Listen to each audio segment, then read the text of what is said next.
In this presentation, I would like to take a look at the vocabulary lab expectations for your GCV series engine. So there's a couple of caveats on this lab. With your sheet, if you're following along with that sheet, some engine editions may or may not have all of the vocabulary items. So throughout the years, we've purchased different series of these GC engines, and some have, for example, the on-off switch for the ignition might be different, and the choke linkage may be different, the throttle setup may be different. Internally, the engines are largely the same. So let's take a look at the expectations for all students as far as this lab is concerned. Number one, before you begin, you need to have your name very clearly, first and last, on the fan shroud, or as most people call that, the gas tank, or the big plastic piece on the top of the engine. Don't put it on the recoil starter, since that piece somewhere tends to be lost occasionally. Folks leave it out. We also want to make sure that we have our name on our tote and on our lid, preferably on both of the shorter sides, if you will, of the tote, with the tote being a rectangle, so that we can easily reunite you and your engine and any pieces that you may have left out. Really makes my life a lot easier. I have provided you a vocabulary sheet, okay? And this is both your lab sheet and your classroom notes sheet for the duration of this lab. If you choose to use a camera to take photos, number one, the photos need to be of your own work. Please don't use somebody else's photos for your lab. That's considered cheating, and we'll have to deal with that accordingly. You also need to photograph your vocab items in the correct order. So if you're confused, you need to skip that particular item and continue on in the correct order to the best of your ability on that list. Otherwise, it turns into, can Mr. Locker name the particular item you happen to have taken a photo of? And the answer to that question is a resounding yes. But this activity is not for me, it's for you. So the items you are unsure of need to be photographed last in the roll of photos, or your camera roll, if you will. So if you have 5 items you're not quite sure, you're going to get all of the ones that you understand and that you know done in the correct order, and the last 5 photos that you take will be the ones that are questionable. You should be able to recite the vocab item after looking at the picture. I should not need to prompt you. If I need to prompt you, you probably need to go back and practice those vocabulary items a little bit more. Lastly, I have provided rolls of tape. Please see me for those. I am going to elect to use tape for this demonstration. The tape items, or the tape labels, need to be correctly attached to the particular part of the engine. So if your engine is a little bit oily and it's having a hard time sticking, just do the best that you can to get those labels to stick to your engine. So looking at our vocabulary sheet, the vocab sheet is broken down into 4 individual sections on 2 pieces of paper, or double-sided depending on how we copied it. The classroom component for this sheet is, when we do the demonstration, when I do the demonstration, you need to draw a line, if you will, from the vocab item to the particular component on your engine. Ironically, this is the same component you're going to identify in this lab exercise. That will count as the classroom portion. The photos or the tape labels, as I go through and I check these off on your sheet, will count for the hands-on practical lab portion. So there's really going to be 2 grades for this lab sheet. One for you following along and drawing on it to identify the vocabulary as a pre-exercise, and the second component where you'll actually be working on the engine itself, completing this vocab. Both of those will be put into Infinite Campus as 2 separate lab grades. For the first section of our vocab lab, we're going to be working on the control bracket side of the engine. So there's no particular order that you need to fill these out in. We're just going to go through the list. So this engine has never ever been ran. It's going to be a good example. The air filter, we're simply going to remove the air box by pushing down on these two tabs. And this is the air filter. If you have an engine missing the air filter element, that's okay. Just make a note on the sheet. A lot of times the air filter element gets saturated with oil during the disassembly, reassembly process, and they're a little bit spendy, so I don't always replace those. But that is the air filter element, and this is actually the air box assembly that's not on the vocab. So the fan shroud is this plastic piece right here that's all in red, and it directs the cooling air from the fan over the top of the cylinder to cool the engine. Our next item is the fuel valve. It's the fuel on-off valve. There is also a pictorial to know which orientation you need to have that in to turn the fuel flow on and off. We'll get in a little bit later in a different presentation to exactly why the fuel valve is important. But go ahead and stick a label onto that. Our next item of interest is the fuel tank. On the newer style engines with the tethered gas cap like this one, it is actually a separate part. Up here we have the fuel cap. If you are wondering, inside of the fuel cap there is a red little plastic piece that's usually missing from a lot of engines. That is actually a fuel gauge. I believe it's for how full to fill the tank. So let's go ahead and label that fuel cap. Yours may look a little bit different.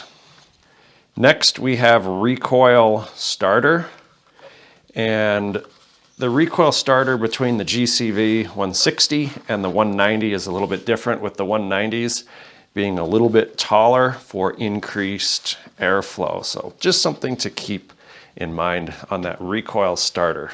Next on the list is the governor arm, and that is actually located right there. You can see that it's capable of moving. Kind of has an L shape to it, or a backwards L shape, depending on how you're looking at it. That is a governor arm. Next up, depending on the style of engine that you have, you may or may not have this little ring-shaped control for your choke. If you have the throttle edition of this engine, the control bracket here is a little bit different.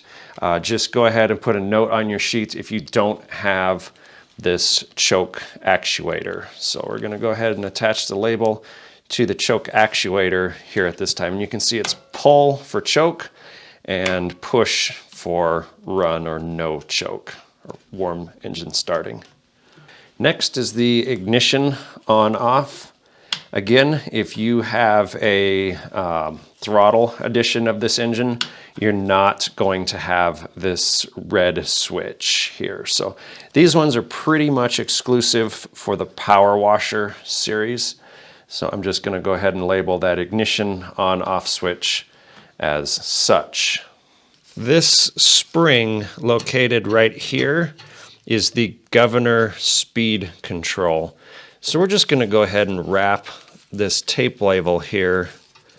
I believe Honda just refers to it as spring governor, but this is actually the spring that sets the RPM of the engine. So I refer to it as the speed control spring, because the tighter the spring pulls, the more tension is exerted on the governor arm and the faster the engine will run.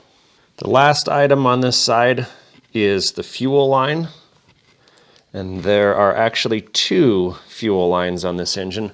One coming from the fuel tank here, and then another down here that's going from the fuel control valve into the carburetor. So taking a look at the non-control bracket side of the engine, again, my labels might be in a little bit different order, but that's okay. We're going to go ahead and start with the engine serial number, and that is located in two places. There's one place here, which is actually where we are going to affix the label, and that is incredibly important for ordering parts for the engine. And the second spot is actually on the fuel tank. And that is simply where I'm going to place the X2. And that information can all be found right here. However, do not count on always having this identification sticker, the one with the QR code, always available. The one on the side of the engine over here will always, no matter how much use is on the engine, will always be there. The next item I am going to label is the dipstick, and yours may be a little bit different style than the short gray one. I'm going to go ahead and attach the tape label to the engine oil dipstick. Next up, I'm going to go ahead and label the engine oil drain. I'm just going to place this label on the sump cover because mine has a hole for the engine oil drain, but it's not drilled or tapped. Because as you can see here, there is nothing installed in that hole. So if your engine is missing the bolt and it has threads, that's not good.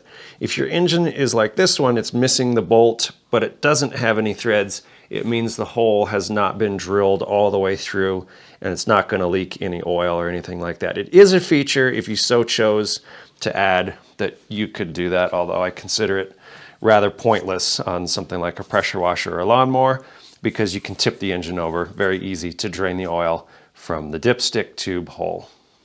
Our last two items on this side of the engine, the muffler itself, a little bit tricky. The muffler itself is actually inside, essentially right where I'm putting this tape label. It's going to be a little bit tricky to get it to stick. We're going to just do the best we can. Be a little bit hard to read. You may have to point that one out to me. And then what Honda calls the muffler protector is the silver piece. Yours may be black, just depending upon the engine. They all interchange, it doesn't matter. The muffler is a little bit different between the 160 and the 190. Obviously, there can be some add-on accessories for the muffler, just depending on what series you have. But the muffler heat shield is out here, and the muffler is inside, obviously hidden underneath the heat shield. So turning our attention to the front of the engine, we only have 3 items to label up here. So you can see my rocker cover, as Honda calls it. I call it the valve cover, but in the parts list it's actually referred to as a rocker cover. I think you can see where the dent in scratch and dent actually comes from now, but that's no big deal. We'll replace that with a new one here when we go back together. If your carburetor actually has a second bolt kind of protruding off to the side of the engine, you would label that as fuel drain. This engine does not have one, so I'm simply going to go ahead and set that tape label aside. You might make a note of that on your sheet. The spark plug wire, or the high tension wire, is actually this little guy right here. I'm simply going to wrap the tape label around it and gently place it back on the spark plug. So labeling the carburetor with this label here, technically I'm actually labeling the float bowl of the carburetor, but the carburetor itself is actually a little bit of a challenge to get to with the engine all together. It's pretty well buried. It's also very much a challenge to film. So I will let you put that carburetor label on the carburetor float bowl. Again, if we had a fuel drain available on this engine, you'd have a different style float bowl here. It would have a second bolt. So on this style, you drain the fuel simply by loosening this 10mm bolt after you've drained the gas tank. I would not recommend removing it completely because some stuff may fall out of the carburetor, which we'll rebuild in another video tutorial. Next up is cooling fins. The easiest place to label that is simply right here, although there are literally cooling fins everywhere on this engine. And the purpose of those cooling fins is to increase the surface area of the block, if you will, for better heat dissipation. Our last vocabulary item is the crankshaft PTO, or the power takeoff. And that's what makes this engine very unique to the application that it's going to be used in. Obviously, this looks like about a 3/4 inch crankshaft, no threads, keyway install. This is definitely something that's going to go onto a power washer pump or something like that. Really difficult to mount a clutch or something to it. I suppose you could put a pulley on it, to run a belt or something. Log splitter or power washer is what come to mind with this type of an application. So if you're buying one of these engines, you want to be very sure that you're purchasing an engine with the correct crankshaft, because it is cost prohibitive to swap the crankshaft out of an existing engine to make it fit a particular application. This has been a look at the expectations for the Honda GCV vocab experience.